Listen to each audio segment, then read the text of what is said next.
Alright, we're going to walk through how you might typically use Ableton live on one of our Sunday services or at a run-through or rehearsal. So for starters, I've got a South Shore file. Right now, this is South Shore for the August 16th worship set. That's the file. And this is the entire worship set for that Sunday. So some of the basic buttons that you'll want to look at, or areas you want to look at. One right here is you've got the tempo. That's where you'll see what the tempo is for each song as it moves around. That'll change from song to song. Moving here, you've got this button. This is the follow button, and if you turn that on, then as the you'll want to. It's helpful to keep this on because as the cursor moves towards the middle. And it's moving along as we're doing the worship set, the entire screen will automatically move with it depending on where we are with the song. Otherwise, the little cursor will just move off into the distance and the screen will stay stuck here. So it's helpful just to, so we stay, you know where you're at any given time to keep that on. It might turn off as you're doing things, or if you stop something. All you got to do is just turn it back on and you'll be set to go.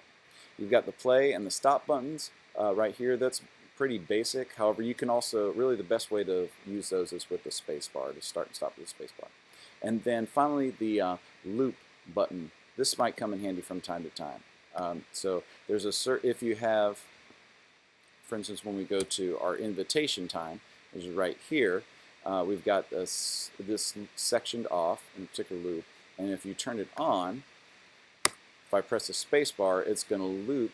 It's going to go back and forth in that particular section over and over and over and over again until either I turn off the loop button or I press the space bar.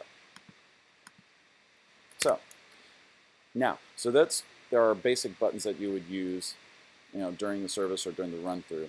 Now, a couple other things you might use. This whole area here, this top area here, is your overview, where you can see kind of a bird's eye view of all the tracks and everything. Now, if this square box here will get bigger or smaller depending on what area you're looking at. This is a smaller area here, so this is the area we're looking at close up here. Now, if you want to make that bigger, what you do is you press your thumb down on the mouse pad, and the magnifying glass will disappear. Then you take your other finger and just swipe upwards, and then that will give you a big view down here. Now, if you want to make that smaller, say you want to really dig into some of the specific beats or things like that, you hold your thumb down and then swipe your index finger down instead of up, and then everything gets bigger, way bigger. Now you've got all your measure marker numbers over here. The bigger you get, the wider you get, the more they'll jump between. And if you want to dig in a little bit more, as you get smaller, you'll see them more numerical like that in order. Okay. Now, just a couple other things. If you want to play at a certain point, say you're at a rehearsal and we wanted to start at chorus 1 of this song here. What you would do is find the area. We'll look at this a little bit later. Find the area marked chorus 1, and then just click in like a kind of a blank area along this timeline here. What happens when you click, a little pulsating pink and white line will appear, and that will end up being your starting point. So if I press the space bar, it'll automatically start right there, and we can go into, and it'll start going into that next section. If I press the space bar again, it will stop. As long as that's pulsating, that's going to be your starting point. So you'll have to watch that. That can be helpful if you have to go through a section several times. But you want to make sure it's gone, if by just kind of clicking somewhere else or just pressing the stop key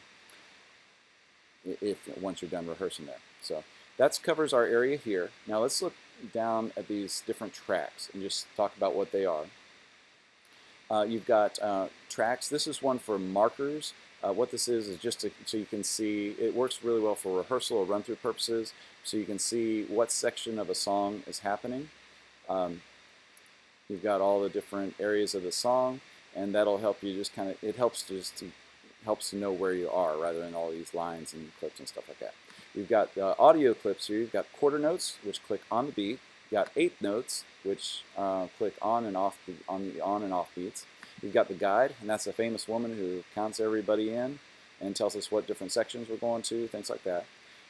Tempo, this adjusts the tempo for each song. It's not an audio track, it just adjusts the tempo, and we'll get into that later. Percussion, now we get into some more audio tracks. This is like our subgroup for any percussion, drums, special effects sounds, things like that. This is a subgroup for bass or synth bass, things like that. This is a subgroup for any guitar wave files. This is a subgroup for any piano, synthesizer, organ wave files. And this is a subgroup for any miscellaneous things, stuff like strings or glockenspiels or anything else that might not fit into those categories. This final one is called a stop track. This is a MIDI track, and what this does, in short, is create like a little block which keeps the cursor from moving forward. So here it is right here. If I set it right there, it knows to stop playing right at that point. And that we'll show you how to set that up a little bit later. But for now, that'll work. So just a couple other things here. Now with these individual tracks, if you click on this arrow, it will open up the track even further so you can see some of the ins and outs for each track. What you want to do is want to make sure this is your input area. You want to make sure that's set to external in, and that we've got it set to the Scarlett interface, audio interface. And then even more important, you want to make sure this is set to external out. That routes it to the correct channel in the Scarlett interface, which will go out to the correct channel of the board. And you can choose the channel by just kind of opening that up and scrolling where you need to go. So it's very important that you got that external in and then external out for each of those tracks. So they're going to the right place. Now, things like the markers, the tempo, or the stop track, they're not audio tracks, so you don't have to route those anywhere. Other final things, you've got a mute button, which is right here. It's this green button. As long as it's on, then you'll hear it. If you, for any reason, need to silence a particular track, you can click on it, and it will go gray, and you won't hear it. You've also got the solo button. If you click that, that means you will only hear that particular track. So that may come in handy every once in a while. One final thing. As we get to the invitation portion of the service, we switch to, we go to the invitation area, and this is a click, just a 4/4 click that just goes over and over again, loops over and over again. And we have it set to a particular tempo. Now in order to, say you needed to change the tempo, whether it was wrong or for whatever reason, you go to this tempo track right here. It's this red square. Click on it. You go down here. Say it's at 80 right now. Say we needed to change that to 95. What you do is you can either click in there and type it in, or you can hold your thumb down and scroll up and down to whatever is the right tempo. Say it's 95. Then click Master, wait for a couple seconds, it'll go away, it'll say Slave, then click it again so it says Master again. And wait for a couple seconds, and then you will be set to go. The new tempo is right there.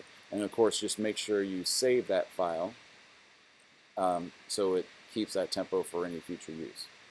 That, I believe, covers most of the areas you would be using for any Sunday or rehearsal purposes, things like that.